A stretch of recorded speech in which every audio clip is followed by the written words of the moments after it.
fora, 3 mil crentes vamos, 3 mil almas vão se render ao Evangelho de Cristo. Depois nós vamos ver que Pedro e João estavam indo até o templo e nós temos a cura do coxo. E ali mais um pouco, mais 5 mil pessoas agora estão crendo em Jesus Cristo. Mas quando o povo começa a crer e começa a se converter, a pregação do Evangelho chegou. Qual que foi o mandamento de Jesus? Vocês vão ser cheios para depois serem minhas testemunhas. E quando estiverem cheios, vocês vão até os confins da terra pregando a minha palavra. Mas o povo queria ficar em Jerusalém, então eles estagnaram, dobraram o braço. A palavra está sendo pregada, tem crente se convertendo, tem gente que é gentil e está se convertendo ao Evangelho de Cristo. Aqui está muito bom. Agora o que o Senhor vai permitir? A perseguição chegar para quê? Para que eles se deslocassem, para que o Evangelho chegasse em mais lugares. Então eu entendo que a perseguição não é para nos parar, mas é para nos fazer crescer. Crescer como novo não, é crescer em graça do Espírito Santo de Deus. A perseguição, crente, ela não vai vir para te matar, ela vai vir para te fortalecer. Porque enquanto estavam sendo perseguidos, eles estavam fugindo, mas a palavra estava sendo pregada. Sabe por quê? Porque ninguém cala a boca daquele que é servo do Senhor. Ninguém para o Evangelho de Cristo. Como até tentou calar, mas o que vai adiantar? Não adiantou de nada, porque enquanto eles estavam aprendendo, o Senhor está falando com Pedro. Pedro, abre o olho, porque agora eu estou enviando um anjo e as prisões estão sendo quebradas. Pedro foi tirado de dentro da cadeia, porque ninguém para aquele que Deus levantou.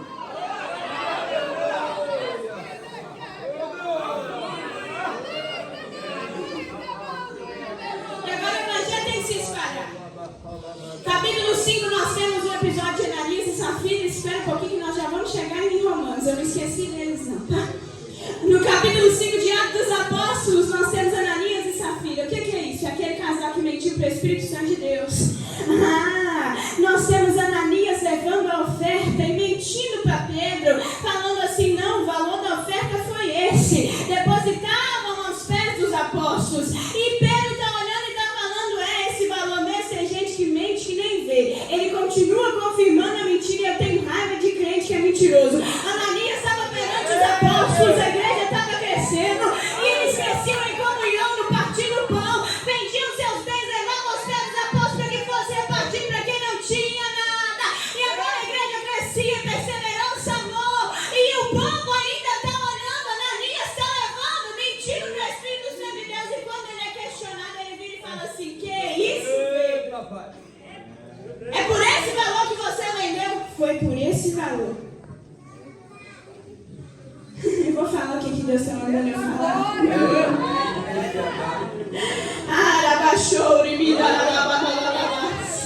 Tem gente que é assim, pastor. Se ele receber 1.000, ele dá o dízimo de 100. Mas se ele receber 10.000, ele não dá o dízimo de 1.000. Ele não tira 10%.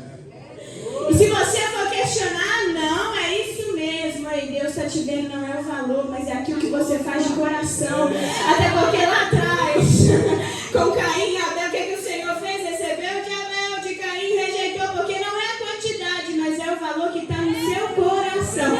É você dar de coração. Ananias está mentindo para o Espírito Santo de Deus, foi morto. Agora mais tarde vai chegar a mulher deles, após a mulher falar assim, foi por esse valor mesmo que ele vendeu? Aí a mulher vai ser congruente, vai mentir junto com o marido, morreu junto com o marido, vai ser multada junto com o marido, porque a Bíblia vai falar, ambos mentiram ao Espírito Santo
Eles começam a virar e falar assim: que menina esquisita, que menina estranha.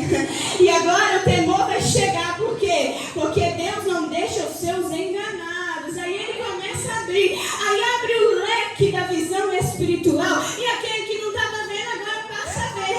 E agora o povo que estava morto, quem sabe, eles não tinham percebido a mentira, agora eles vão crer. Acontecem sinais e prodígios, mas a perseguição vai chegar.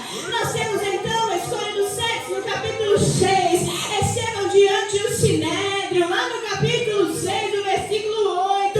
E no capítulo 7, a Bíblia vai nos falar que Estevão ele começa a pregar cheio do Espírito Santo de Deus. E a Bíblia vai nos falar que quando eles levam ele para fora, para poder apedrejá-lo, expulsa ele da cidade e vão apedrejá-lo vivo. Antes de sair, ele começa a virar e falar assim: olha, ele estava cheio do Espírito Santo de Deus, fitou os olhos no céu e viu a glória de Deus e Jesus que estava à direita de Deus. Estevão foi escolhido. E sabe o que tinha na vida de Estevão? Não havia nenhum pecado oculto, porque eles até tentaram achar nele alguma falha para poder difamar o ministério dele. Mas quem é cheio do Espírito Santo tampa a brecha. Quem é cheio do Espírito Santo não deixa tempinho, não deixa dar um tempinho para poder pecar e depois se arrepender. Quem é cheio do Espírito Santo está se santificando para se encontrar com o dono da igreja. Quem é cheio do Espírito Santo não tem rabo preso com ninguém. Agora Estevão está olhando e está falando: eis que vejo os céus abertos e o Filho do Homem está à direita de Deus. Aí eles começaram a tampar os ouvidos. Sabe por quê? Porque não aguentaram o homem cheio do Espírito Santo. Tamparam os ouvidos unânimes, avançaram contra ele. E o que fizeram? Começaram a expulsá-lo da cidade, apedrejaram ele. E o que vai acontecer? Saulo consentia na morte de Estevão. Guarda o nome de Saulo, eu sei que você já conhece. Lá no capítulo 8, versículo 1, Saulo consentia na morte de Estevão. Ou seja, quem sabe ele estava lá olhando, observando, né, presbítero? É aquela história, né? Não tem coragem de fazer, mas quando está vendo ser feito, começa a comemorar. É aquela coisa, né? A falta do caráter.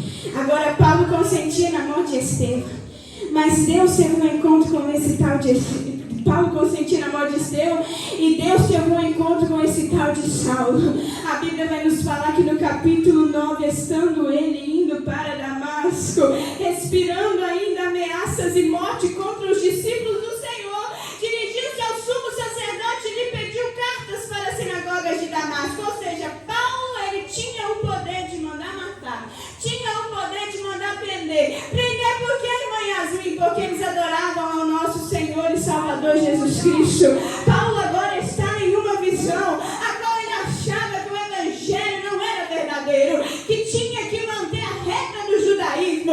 E agora ele está indo, respirando ameaças. Ele está com raiva e ele está caminhando para poder prender, para poder causar morte. E a Bíblia vai nos falar que ele estando no caminho, olha o que vai acontecer. Ao aproximar-se de Damasco, Deus até deixa você caminhar, mas na hora que Ele te puxar, não vai ter onde você correr, não vai ter para onde você correr. Enquanto seguiam pelo caminho, ao aproximar-se de Damasco, subitamente uma luz do céu brilhou ao seu redor. O que acontece? Ele caiu por terra e ouviu uma voz que lhe dizia: Saulo, Saulo, por que você me persegue? Jesus está se apresentando a ele e ele vai perguntar: quem é o Senhor? A Bíblia nos diz que a resposta foi: eu sou Jesus, a quem você persegue. Então, pastor José Antônio, a Bíblia está falando que quando perseguem a igreja, não estão perseguindo a pessoa do Senhor, não. Quando perseguem a igreja, estão perseguindo o próprio Cristo Jesus. Sabe por quê? Porque Ele é o dono da igreja. Então, quando perseguem a você, não é você, esse corpo material que existe aí, não. Quando perseguem a nós, eles estão perseguindo o nosso dono. Já foi cantado aqui que nós temos um dono, que Ele faz, Ele pode, Ele age de forma extraordinária. Agora, Saulo, eu vim ter um encontro com você. Quem é o Senhor? Eu não te conheço, mas eu te conheço desde o ventre da sua mãe. E agora eu vou transformar a sua história. O homem já vai se converter entrando em jejum, 3 dias sem comer, sem beber. E tem outra, ele não estava vendo nada. Senhor cegou os olhos dele. Paulo já está se convertendo, entrando no jejum, sem ver. E o Senhor, ele vai usar um homem por nome de Ananias, mas não é aquele que morreu e mentiu, não. Era um discípulo que havia lá em Damasco. E o Senhor apresentou-se a ele numa visão e disse assim: Ananias. Ele disse: eis-me aqui, Senhor. O Senhor diz assim: levante-se e vai à rua chamada direita, na casa de Judas, procure um homem de Tarso chamado Saulo. Ele está orando. Olha como o Senhor muda. Se você tem alguém da sua família que não é crente ainda, que não serve ao Senhor, não para de orar por essa pessoa, porque de perseguidor ele vai passar a ser perseguido. Não desiste. Levante-se e vai lá, porque ele está orando e numa visão viu. Olha o Senhor mostrando o homem uma visão. Ele viu entrar um homem chamado Ananias. É você, Ananias. E você vai pôr a mão sobre a cabeça dele e vai recuperar. Ele vai recuperar a vista assim e você chegar e colocar a mão sobre a cabeça dele. Aleluia. Ele vai vir e falar assim: Senhor. Não é aquele que veio para matar, o Senhor está querendo que eu vou lá para poder orar para ele. Não é aquele que queria destruir os meus irmãos e agora o Senhor está falando para eu ir lá para poder orar para ele. Quem sabe se ele fosse igual Judas, ele falava assim: que morra para lá, né? Que fique cego nessa vida, é isso que ele merece. Mas o Senhor, ele olha as pedras que são rejeitadas pela humanidade e ele está olhando e está falando assim: calma, Ananias, eu sei que ele é aquele que veio para poder perseguir, mas agora eu vou ensinar para ele o que é sofrer pelo meu nome. E agora eu vou preparar ele, porque eu vi ele, eu escolhi ele e eu vou usar ele. Ei, igreja, é tempo de nós orarmos para que aqueles que estão longe voltem para a presença de Deus. Ananias entende, vai na rua direita, na casa de Judas, ora, põe a mão na cabeça de Saulo e algo como escamas saem dos seus olhos e ele começa a enxergar novamente. E a gente acha que Saulo sai de lá, né? Já pregando a palavra de Deus, aquele ministério lindo de Paulo. Ele teve que aprender o que é ser perseguido, até porque quando ele chega no meio dos judeus, ele vai ter que fugir. Ele fica 3 anos na Arábia. E na Arábia ele vai aprender a ter comunhão com Deus, vai aprender a ter um contato direto com o Senhor e ele vai começar a revisar as escrituras. Por quê? Ele já conhecia Êxodo, ele já conhecia Gênesis, Levíticos, Salmos, Isaías, Jeremias, Daniel. Mas agora ele tinha que entender que todas as profecias que estavam naqueles livros começaram a se cumprir na pessoa de Jesus Cristo.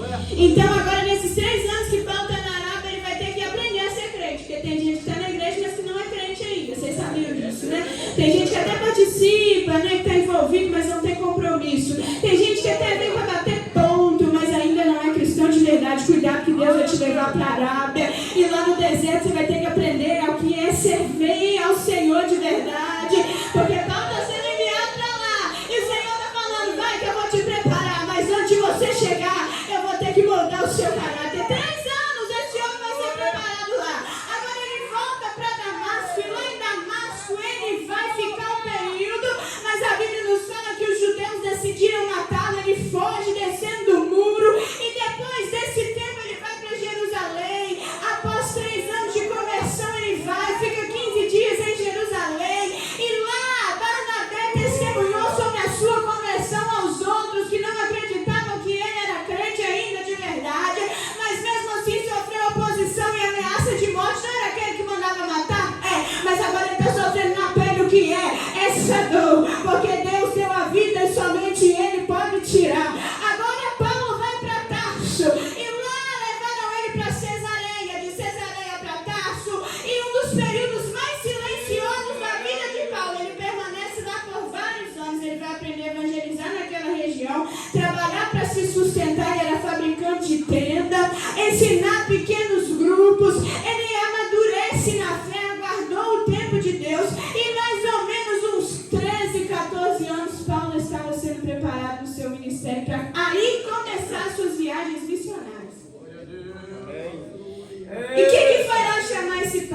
que Paulo havia se convertido. Deus sempre vai deixar alguém para acreditar no nosso ministério, mesmo quando a gente ainda não é nada.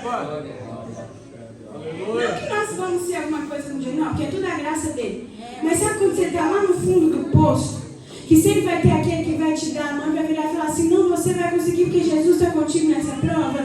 Não para não e não desiste no meio desse caminho não, porque o Senhor está contigo. Esse era o tal do Barnabé. Ele viu Paulo no começo, agora ele vai chamar Paulo porque o Senhor ordenou. E lá em Atos capítulo 11, versículo 25 a 26, partiu Barnabé para Tarso à procura de Saulo, sendo encontrado, levou para Antioquia. Sabe por quê? Porque o Senhor mandou levar e mandou chamar os missionários para fazerem a primeira obra missionária. Lá no capítulo 13, no versículo 2, separem-me agora Barnabé e Saulo para a obra que eu os tenho chamado. Então, jejuando e orando e pondo as mãos sobre eles, os despediram. Agora Paulo estava sendo preparado, ele estava indo para a sua primeira viagem missionária. Ele ficou um ano servindo na Antioquia antes de chegar neste lugar. E agora vai com Barnabé e João Marcos. Eles passam pela Antioquia da Síria, por Chipre, por Pérgia, Antioquia da Pisídia, Icônio, Listra, Derbe. E agora naqueles lugares a Bíblia vai nos falar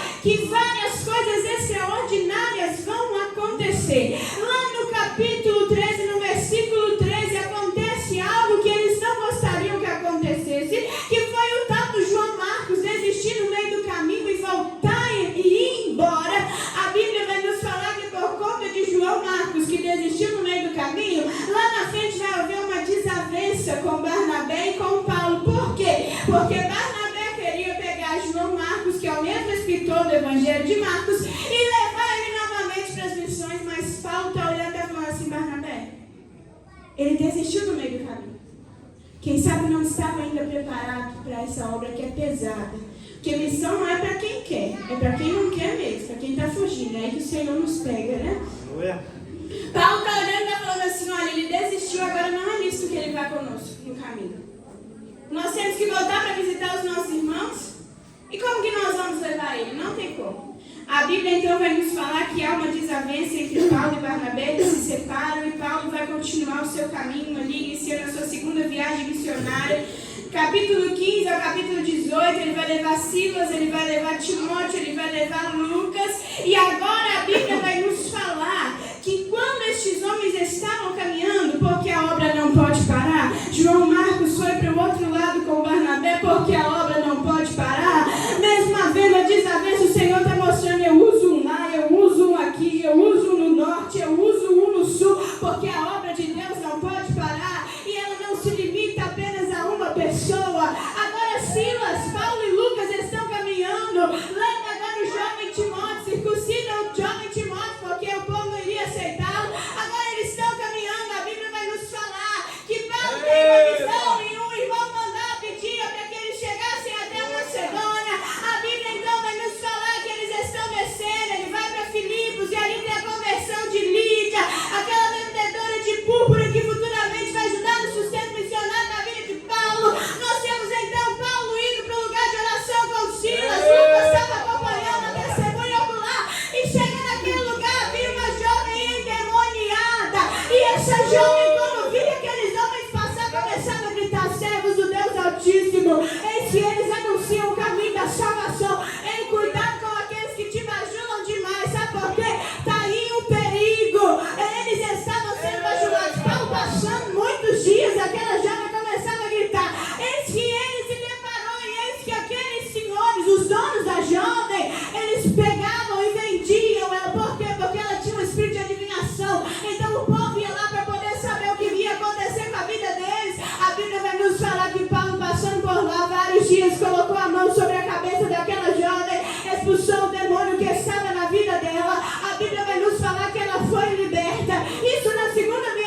que eles oram.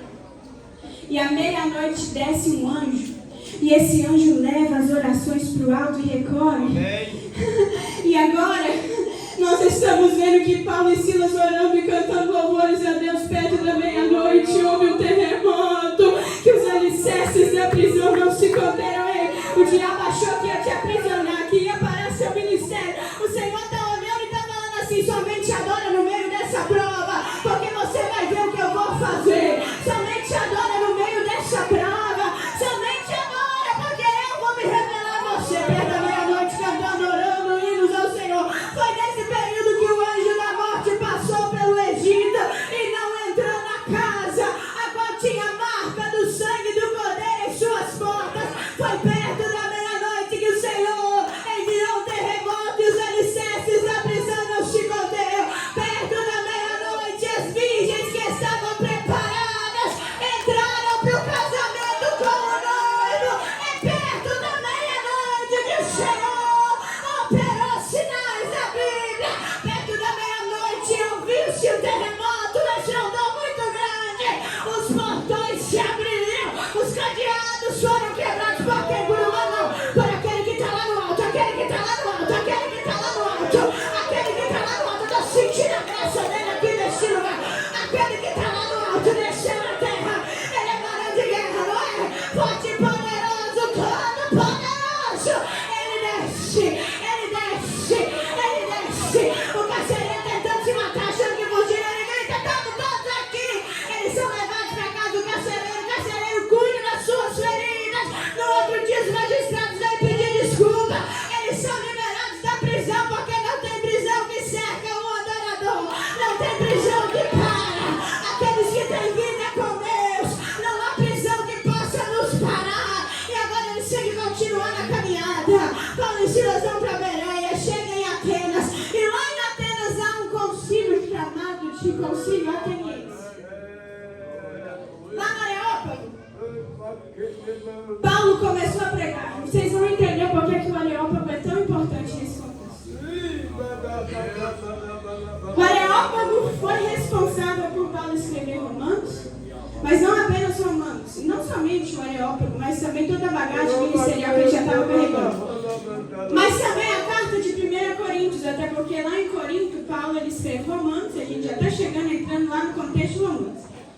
Lá no Conselho Ateniense, Paulo é levado lá para o Areópago. O que era o Areópago? O Areópago era onde ficavam os sábios daquela época. Então nós estamos vivendo com um povo que já conhecia da cultura grega, porque a Grécia já havia dominado. Quem destruiu a Grécia foi Roma.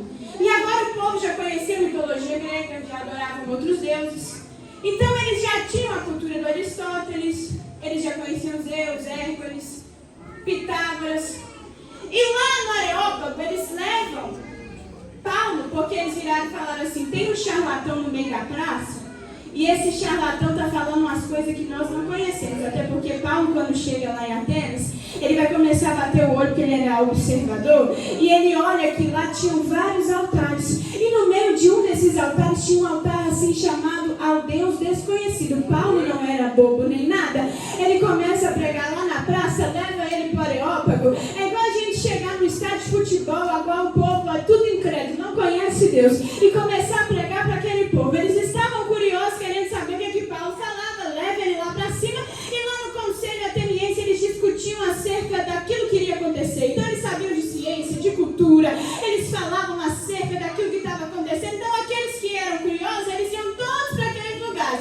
Então está todo mundo assistindo Paulo no Conselho Ateniense, e Paulo começa a pregar e ele começa a falar. Ele começa observando a cultura e ele diz assim: eu vejo que vocês são muito religiosos e no meio de vocês tem um altar que está sendo direcionado ao Deus desconhecido. Vocês não conhecem esse Deus que vocês adoram sem conhecer. É precisamente aquele que eu vou apresentar para vocês. O Deus desconhecido é aquele que enviou um homem, e por meio desse homem ele morreu, ressuscitou, para que os nossos pecados fossem perdoados. Paulo está chegando no Conselho Ateniense. O povo que é incrédulo acredita em Deus, não acredita em nada. O pecado para eles é liberal. É aquele povo que pratica o aborto, é aquele povo que pratica a imoralidade sexual, é aquele povo que não acredita em nada.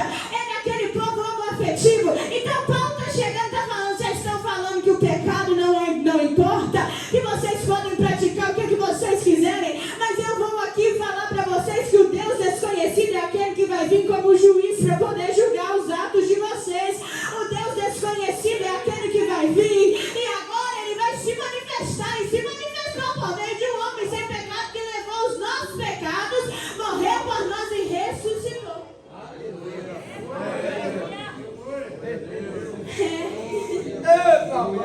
E lá na faculdade eu aprendi que Paulo cometeu alguns erros, 11 erros aqui nessa pregação dele. E é por isso que ele escreve 1 Coríntios, porque ele vai corrigir os erros que ele teve lá na Areópago. Porque ele falou que Deus iria vir para poder julgar os pecados, mas ele não falou qual era o pecado que o povo cometia. Ele falou que Deus enviou um homem, que era Jesus Cristo, mas não falou o nome de Jesus Cristo. E Paulo sai daquele púlpito lá arrasado. É aquele dia que a gente desce ao altar, pastor, e fala assim: pior pregação que eu já fiz na minha vida, não vão me chamar nunca mais. Não aconteceu nada. A Bíblia vai nos falar que alguns zombam, alguns vão crer. E entre eles, aqueles que creram foi o Dionísio e uma mulher chamada Damaris, que se converteu ao Evangelho de Cristo. E em consequência disso, Paulo chega em Corinto. E lá em Corinto, ele vai olhar e ele vai começar a pensar: poxa, eu preciso consertar aqui o que eu fiz lá no Areópago. Agora Paulo vai começar a escrever a carta aos Romanos. E ele vai começar a dizer: olha, todos nós pecamos, não tem um santo sequer. Não existe nenhum outro, mas eu vou dizer para vocês que por meio de Jesus Cristo, nosso Senhor, nós iremos a receber graça, o apostolado por amor do seu nome, para a obediência da fé entre todos os gentios. Aí Paulo desce arrasado do Areópago e ele começa a falar assim: olha, não tem problema não, porque quando ele quer fazer, ele faz, ele não precisa de mim para poder fazer alguma coisa. Por isso eu não me envergonho do Evangelho, porque é o poder de Deus para a salvação daquele que crê. Paulo está descendo o Areópago e está falando assim: não tem problema não, porque ele é o justo juiz de Deus.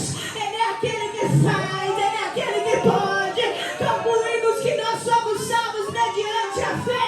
Vai lendo o livro de Romanos que Martinho Lutero olhou e falou: o justo vai viver pela fé.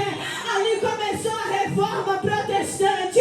Vai lendo esse livro aqui que nós temos a revelação que sem a lei a justiça de Deus se manifestou, sendo testemunhada pela lei dos profetas, pois o ser humano é justificado pela fé independente das obras da lei, porque Cristo veio, mas eu apenas venho no ventre de uma virgem. Paulo está pregando em Romanos, é uma Bíblia completa. Paulo está olhando e está falando: eu ainda não fui a Roma, porque aí o negócio está feio, a perseguição está grande, mas eu vou deixar para vocês que lá no Éden ele fez uma promessa. E Paulo prega de Gênesis até Jesus Cristo. Paulo prega de Gênesis até Jesus Cristo. Paulo prega de Gênesis até Jesus Cristo. Se no Éden, pelo pecado, nós perdemos a graça, ele mandou seu Filho unigênito para que todo aquele que nele crê não pereça, mas que tenha a vida eterna. Eu acho que você não entendeu. Por causa do fruto que o homem e a mulher participaram daquilo que não era para participar, nós herdamos a culpa. Paulo está olhando e está falando: por causa do Cordeiro, nós herdamos a graça. Por causa do Cordeiro, nós herdamos a graça. O pecado entrou, mas por uma semente da mulher, ele é removido, porque ele veio. E me chora, mandora lá na baixo. E me lá na baixo. E me lá na baixo. E me lá na baixo. E me lá na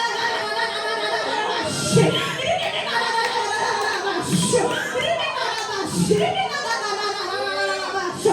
Lembra de Adão que não pecou?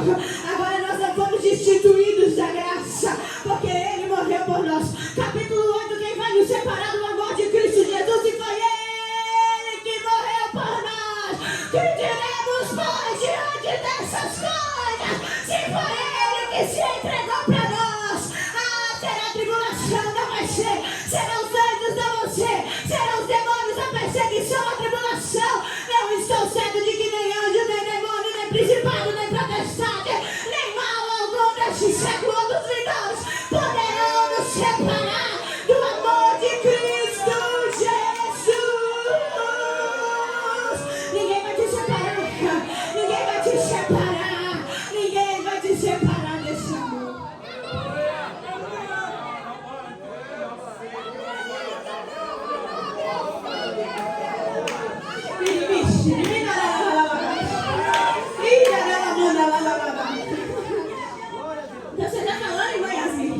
que nada que eu passar aqui na terra, nem a macumbeira vai me separar, não. Ninguém tem poder de te separar de Cristo Jesus. Nada, não tem poder, não tem principado que poderão nos separar dele. Ele está falando assim, olha o que ele disse. Por amor de ti, somos entregues à morte continuamente. Fomos considerados como ovelhas para o matadouro. Em todas as coisas, porém, somos mais do que vencedores por meio daquele que nos amou. Ele te amou. Eu não sei se o diabo chegou aqui e falou no seu ouvido que você não é amado, que você já foi destituído, que você não é mais herdeiro. Mas o Senhor me trouxe aqui para poder te falar que Ele te amou. Foi uma graça que eu e você não merecíamos, mas ela te abraça nessa noite. Ela te abraça nessa noite. Ela te abraça nessa noite. Ele nos amou. Nem coisa alguma, nem altura, nem profundidade, nem qualquer outra criatura será e poderá nos separar do amor de Deus que está em Cristo Jesus, o nosso Senhor.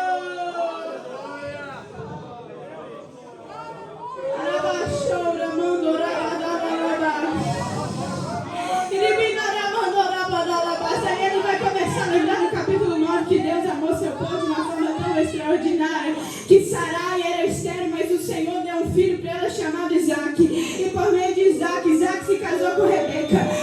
Tá lá no livro de Romanos, capítulo 9. Nós somos verianos, nós gostamos de ler a palavra.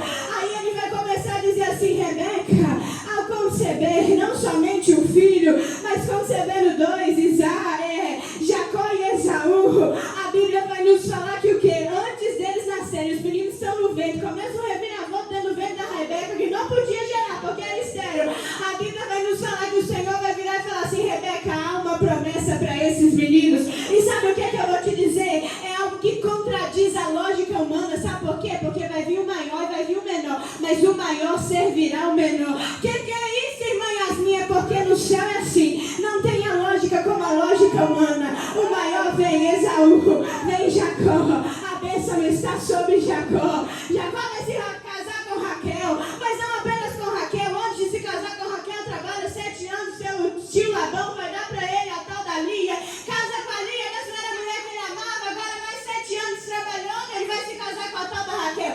A Bíblia vai nos falar que Raquel, sendo velha, ela era estéril, mas o Senhor se lembrou da tal da Raquel, que era a mulher que o tal do Jacó amava, e deu um filho para ela chamado José. E esse filho José é o mesmo que foi vendido pelos seus irmãos como escravos, mas que lá no Egito se destacou e de escravo virou governador. E agora no Egito chega o povo de Jacó, a descendência alcança 400 anos o povo na mão do Egito. A Bíblia vai nos falar que o Senhor levanta um homem por nome de Moisés. Moisés, eu tenho um encontro com você no monte. Tira a sandália dos seus pés, o meu povo está clamando por um libertador e eu vou levantar você. Moisés, o povo está levantando, clamando em alta voz que é o libertador. Eu vou levantar você, eu vou levantar você. Vai para o Egito. A Bíblia vai nos falar que lá tem 10 pragas para o faraó deixar o povo ir. Não parou por aí não. 40 anos no deserto. 40 anos de deserto, o povo murmurando, mesmo maná caindo do céu.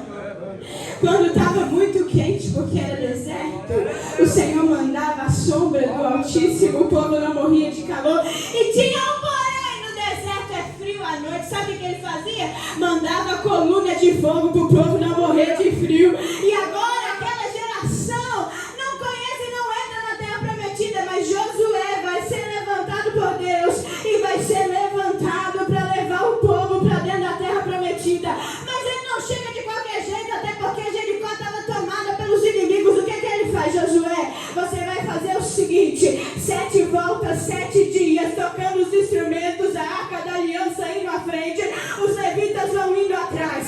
7 dias, 7 voltas. Nas 6 voltas vocês vão dar silenciosamente, mas no 7º dia toca a buzina e vocês vão começar a marchar em volta da muralha de Jericó, porque eu vou fazer as muralhas caírem por terra. 7ª volta, tocando as buzinas, a arca da aliança indo na frente. O que é que vai acontecer? Manda o povo gritar, manda o povo gritar. O povo está gritando, as muralhas de Jericó caíram, a casa da Raabe estava na muralha, não caiu a casa da Raabe. vida. Atada, Raabe, a prostituta, está na genealogia de Cristo Jesus.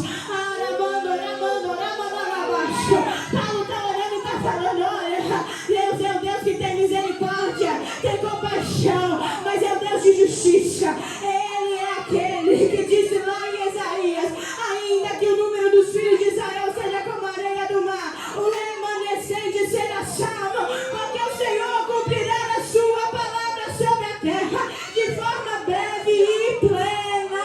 Paulo está orando e está falando assim, olha, como eles vão crer, como vão invocar se não conhecem, como vão acreditar se não há quem pregue. Capítulo 10 de Romanos. E como ouvirão se não há quem vai para pregar? Como pregarão se não ninguém foi enviado? Quão formosos são os feitos que anunciam as coisas boas, o Evangelho de Cristo, mas sem todos obedecerem o Evangelho. E aí, Senhor, quem creu em nossa pregação? E assim a fé vem pelo ouvir, o ouvir pela palavra de Cristo. Mas eu pergunto, será que eles ouviram? É claro que eles ouviram, mas existem alguns que estão com o coração endurecido. Mas como poderei dizer, eis-me aqui, envia-me a mim, se eu não estou posicionada mediante aquilo que Cristo tem para mim? Paulo está orando e está falando, se posiciona, igreja, se posiciona para poder pregar. Como vão conhecer se não há quem pregue? Como eu vou enviar se não há ninguém posicionado? Como eu vou usar se não querem ser usados por mim?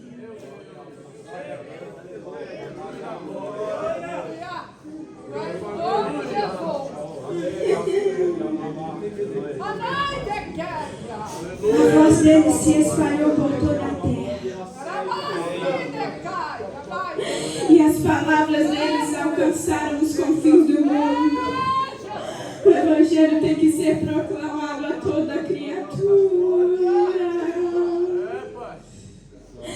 No capítulo 11, o libertador virá de Sião e afastará de Jacó a impiedade. Essa é a minha aliança com eles quando eu tirar os seus pecados. Aí lá no versículo 33 ele vai dizer assim, ó, a profundidade da riqueza, tanto de sabedoria como do conhecimento de Deus. Quão inexplicáveis são os seus juízos e quão insondáveis são os seus caminhos. Pois quem conheceu a mente do Senhor, ele está mostrando para nós que Deus é soberano, está acima de tudo e de todos. Ou quem primeiro deu alguma coisa a Deus para que isso lhe fosse restituído. Aí ele vai dizer, porque dele, por meio dele, para ele são todas as coisas. A ele seja glória para sempre. Amém. Paulo está olhando para a igreja de Romanos. Quem foi o fundador nós não sabemos. Acreditamos que os irmãos que estavam lá no dia de Pentecostes desceram para Roma levando o Evangelho, pregando. A igreja foi aberta. Paulo ainda não tinha chegado até Roma, mas ele já está enviando a carta para preparar o caminho para quando ele chegasse. E o povo já está ouvindo a palavra.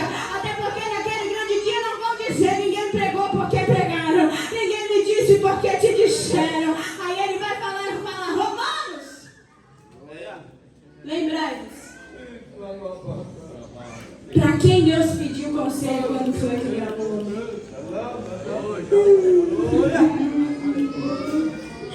Quem conheceu a mente do Senhor ou quem foi o seu conselheiro? Aí ele está olhando e está falando assim, não é por causa de vocês, não é por causa de mim, mas é por causa dele, é por meio dele, é para ele todas as coisas. Então você está dizendo que quando eu canto não é para minha glória? Não, quando nós cantamos é para a glória dele. Então quando eu subo aqui para poder pregar não é para minha glória? Claro que não, é para a glória dele, porque ele é exaltado, ele é adorado, ele é magnificado, ele é a estrela que brilha, ele manda, ele pode, ele faz, é tudo por ele, por ele são todas as coisas, a glória é para ele, não é para homem, não é para mim.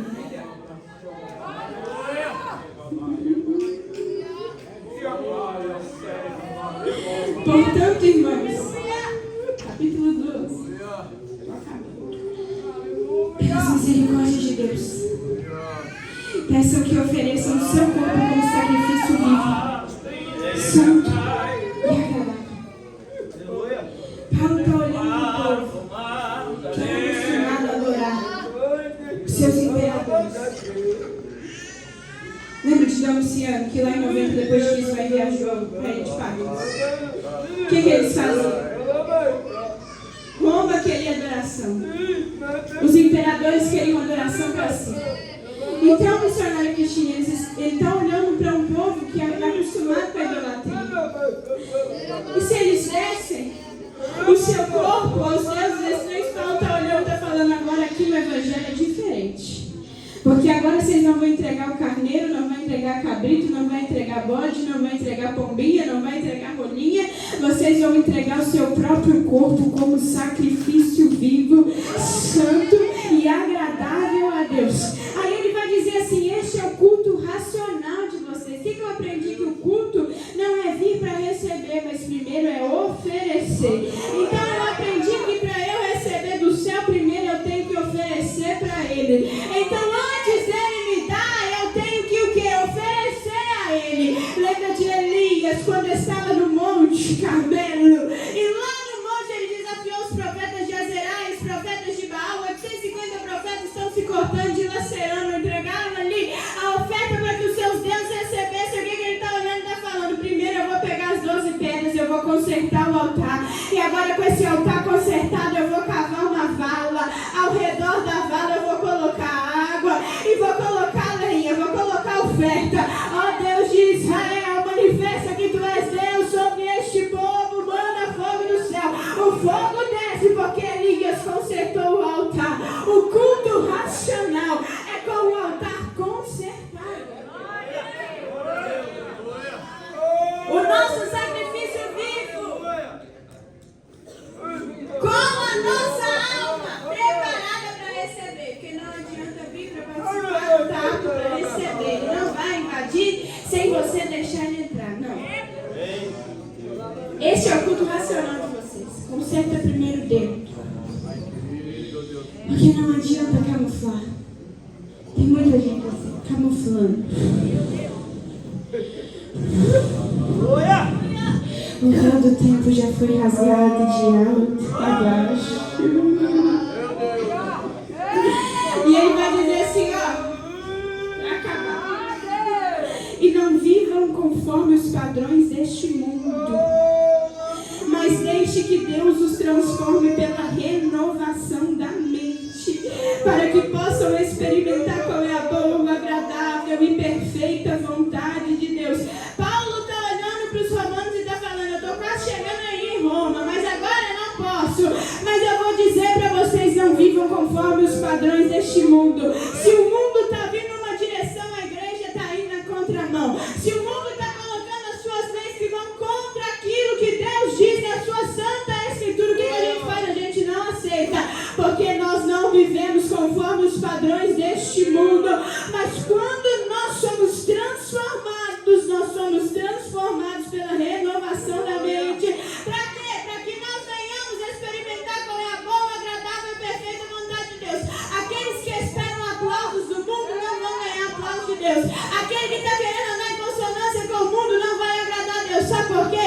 Porque o mundo anda do avesso. O mundo não anda como nós. O mundo não busca a santidade, mas somente a profanação. Lembra de Atenas? Adoram a vários deuses e não conhecem o Deus verdadeiro. Tem gente assim, está misturada com muita coisa, mas se perdeu no meio desse caminho. Tem gente que já está sem identidade. E a nossa identidade é em Cristo Jesus. Portanto, romanos, não se conforme com os padrões deste mundo. Se lá fora é normal a prostituição, aqui ainda é errado. Ainda é pecado.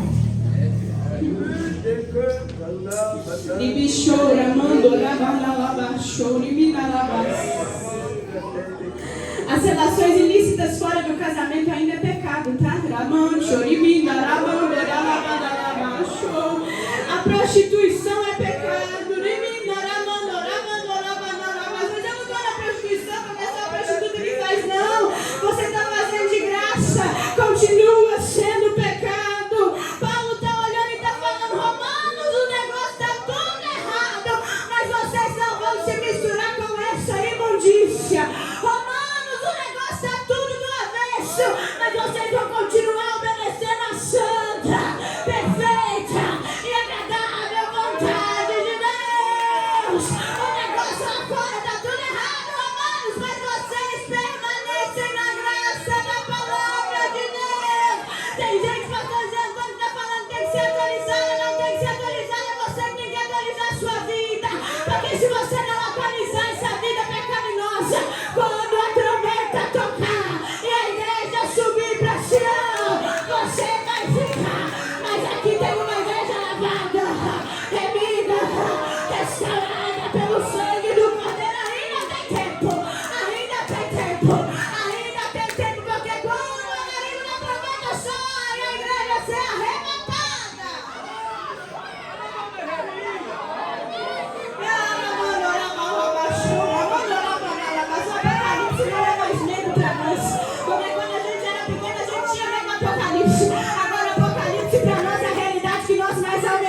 Espírito e a noiva dizem: vem. Romanos, não vos conformeis com aquilo que o mundo oferece, mas sejais transformados pela boa, perfeita, agradável vontade de Deus, porque Ele vai voltar, porque Ele vai voltar, porque Ele vai voltar para arrebatar a igreja. E se naquele grande dia for tarde demais, para onde vai ir a tua alma? Toma uma posição com Ele hoje.